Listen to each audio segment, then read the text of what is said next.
Itandukaniro riri hagati y'ibigeragezo n'ibipimo, tentation na épreuve. Mu Kirundi turakunda gusa n'ababivuga cyo kimwe, byose tukavyita ibigeragezo, ariko mu Gifaransa biratandukanye. Épreuve numvise no yita igipimo.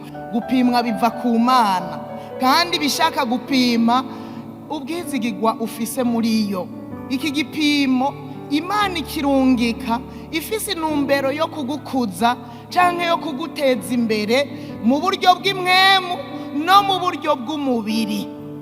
Haleluya.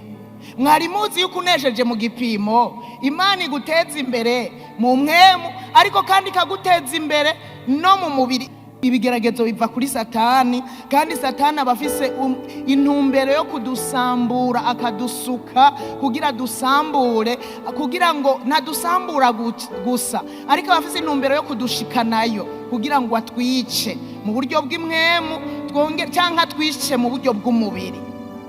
Rero ubu nagira ndababwire yuko muri ivyo byose bibiri ico usabwa kandi utegerezwa gukora nukunesha. Nzoguma ndakubwira yuko byaba ibigeragezo haba gupimwa utegerezwa kuba unesha, kuko nivyo tumunesha birahari na Imana yatwimye. Rero utegerezwa kunesha, wiyubare ube maso, nuzobe nka Kayini yaneshejwe mu bigeragezo, ariko uzoba unesha mu izina rya Yesu Kristo.